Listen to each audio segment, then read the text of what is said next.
kesialan gitu. Bukan itu. Tapi pengkhotbah sebenarnya justru mau mengatakan hal yang secara utuh dilihat. Mungkin dalam peristiwa itu kita harus mengalami ujian yang berat. Tapi titiknya bukan di situ gitu ya. Titiknya bukan pada kebinasaan. Tapi bagaimana kita akan melihat di sana walaupun kita mengalami begitu bertubi-tubinya persoalan, pergumulan, kok kita masih bisa bertahan kan gitu ya. Kita masih bisa melihat pertolongan Tuhan yang mengangkat kita dari setiap peristiwa, baik peristiwa yang baik ataupun juga peristiwa yang buruk. Itu yang pertama. Yang kedua adalah manusia mau hidup dalam rancangan damai sejahtera Allah, karena rancangan Allah adalah rancangan untuk memperbaharui seluruh kehidupan manusia.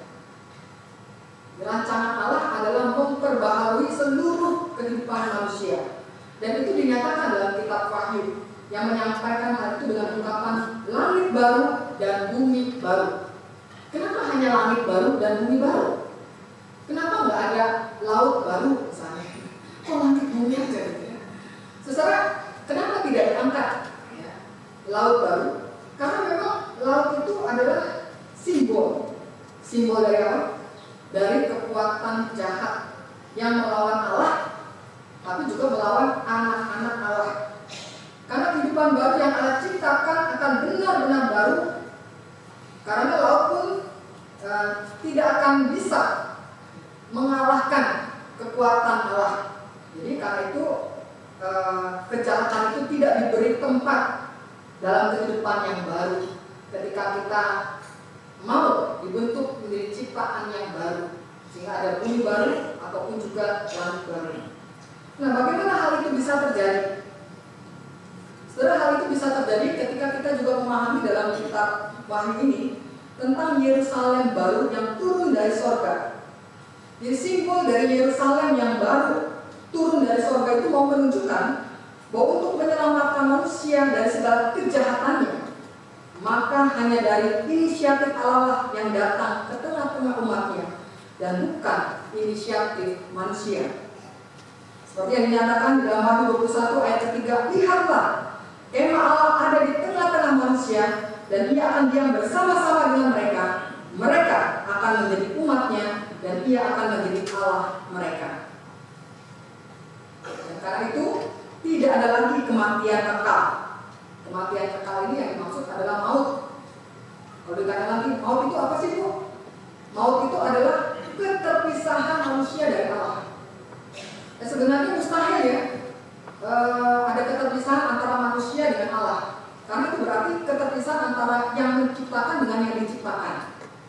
Dan itu tidak mungkin. Bagaimana kita bisa terpisah dari dari Sang Pencipta kita? Kita ini bukan apa-apa. Nah, karena itulah kita ingin belajar bagaimana Allah dengan Yerusalem yang baru itu dikatakan Dia akan menghapus segala air mata mereka dan maut tidak akan ada lagi.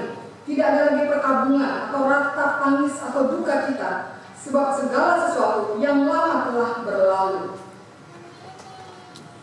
Dan dari sinilah kita boleh melihat yang baru pun datang.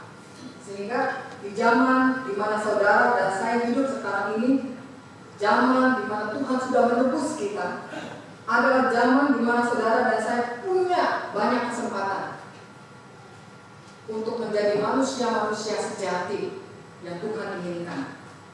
Dan karena itulah kita terus belajar memakai waktu yang ada, senantiasa memperbaharui diri.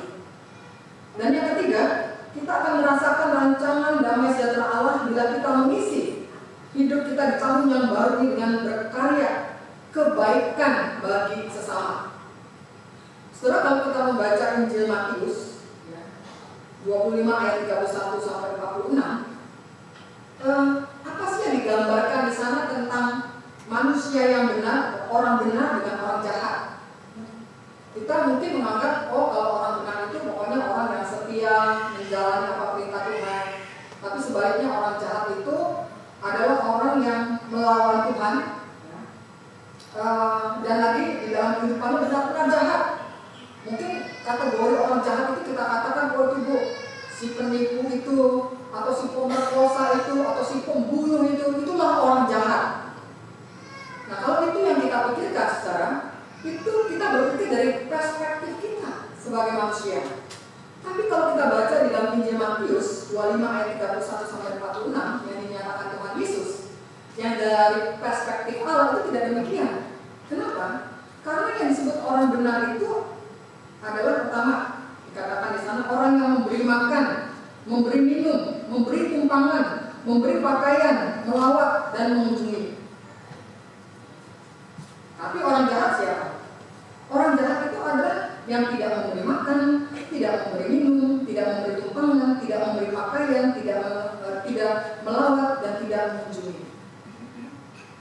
Saudara, sering mengunjungi saudara-saudara atau teman-teman kita yang dalam keadaan terpuruk, mungkin ya, dari sisi ekonomi, dari pergumulan hidupnya, pernah mengunjungi? Wah, kalau saya mah mengunjunginya mau, tapi kalau Natal gitu, wah asik banget di sana. Tapi kalau mengunjungi orang-orang yang demikian kan udah ada tugasnya pendeta, tugasnya penatua atau aktivis gereja gitu. Saya mah kunjungannya lain. Terus disinilah kita bisa melihat betapa justru Tuhan menunjukkan pada saudara dan saya orang-orang yang tidak mau memberi minum, memberi makan, memberi tumpangan, memberi pakaian, itu sebenarnya dikategorikan orang jahat. Jadi jangan kita mengatakan, yang penting saya tidak membunuh, yang penting saya tidak memperkosa, yang penting saya tidak menipu orang, tidak menggandakan uang dan lain sebagainya. Misalnya. Ternyata apa yang diungkapkan oleh Injil Matius itu mau mengingatkan saudara bahwa orang-orang yang benar itu adalah orang-orang yang positif dan aktif. Dan sebaliknya, orang-orang yang jahat itu adalah orang-orang yang negatif dan pasif. Udah pikirannya dipenuhi dengan kenegatifan, ditambah lagi pasif. Dan itu adalah kategori orang jahat. Ini yang menyatakan bukan Ibu Setiawati, ini yang menyatakan adalah firman Tuhan sendiri. Dan karena itulah kita ingin belajar lebih sungguh lagi bagaimana di dalam kehidupan yang Tuhan masih berikan ini kepada kita menjadi orang-orang yang proaktif dalam perjalanan hidup ini. Dan jangan hanya berpikir, ya udahlah, yang penting saya tidak menjahati orang, yang penting saya saleh, berdoa, membaca Alkitab, mendoakan orang. Udah sampai di situ. Tapi apakah saya punya hati beriba, kasihan sama orang? Atau ketika kita menimbang, saya tolong apa enggak ya orang ini? Karena saya juga kekurangan. Tapi kekurangannya apa gitu ya? Menurut kita kekurangan adalah kita masih bisa hidup ketika kita bisa memberi orang lain. Tapi kita menganggap, kurang. Setelah disinilah kita diajak untuk semakin melihat bahwa orang-orang benar itu adalah orang-orang yang peduli terhadap orang-orang yang termarginalisasi karena kemiskinan, penderitaan, penindasan, keterasingan. Kalau kita menjadi orang-orang yang nyaman dengan segala kekayaan kita, dengan segala kekuasaan kita, dengan segala apapun yang Tuhan berkati, apalagi kita mengatakan, wah, saya ini ternyata disayang Tuhan karena saya diberkati oleh Tuhan dengan begitu banyak harta kekayaan, kuasa dan lain sebagainya. Hati-hati. Kenapa? Dalam perspektif Allah, orang yang nyaman dengan situasi yang seperti itu dan tidak menggubris keadaan lingkungannya, itu justru masuk dalam kategori orang jahat. Dan karena kita, ketika sekarang kita sudah masuk di tahun 2017, maka kita bersama-sama membuat atau menciptakan atau mengejar sesuatu yang positif dan aktif dalam hidup kita. Dengan cara apa? Pertama, mari kita jalani tahun yang baru ini jangan terpaku pada ketakutan dan kecemasan. Kadang-kadang kecemasan dan ketakutan kita itu lebih besar dari peristiwanya. Padahal peristiwanya cepat diselesaikan begitu ya. Jika ada masalah, tapi ketakutan dan kecemasannya bersembunyi. Tetapi sebaliknya, menerima apapun dalam kehidupan hidup dalam rasa syukur dan beriman bahwa rancangan Allah adalah rancangan damai sejahtera. Itu yang pertama. Yang kedua, selalu siap memperbaharui hidup kita, karena Kristus lahir dan hadir di tengah-tengah umatnya untuk senantiasa memperbaharui hidup agar kita semakin serupa dengan Kristus. Jadi bertambah usia, ini harusnya bertambah-tambah hikmatnya, bertambah-tambah kebijaksanaannya, keadilannya. Karena saudara, kemarin itu saya ikut dalam satu undangan tentang seminar politik ya. Saya ingat Menteri Luhut Panjaitan itu mengatakan bahwa di Indonesia ini yang namanya pertumbuhan bagus, luar biasa bagusnya. Tapi yang kurang itu adalah pemerataan. Jadi kadang-kadang terlihat di sana jomplang gitu ya. Yang kaya semakin kaya, yang miskin semakin terpuruk. Dan kalau kita tenang-tenang saja dan kita anggap itu sesuatu menjadi tugas orang lain, maka kita tidak memakai perspektif Allah, tapi kita memakai perspektif diri kita sendiri. Lalu yang ketiga, istilah hidup yang kita jalani untuk berpihak kepada sesama, pada orang-orang miskin, orang-orang menderita, orang-orang yang tertindas dan sebagainya. Sehingga hidup yang kita hidup ini membuat kita sendiri bermakna dan menjadi saluran berkat.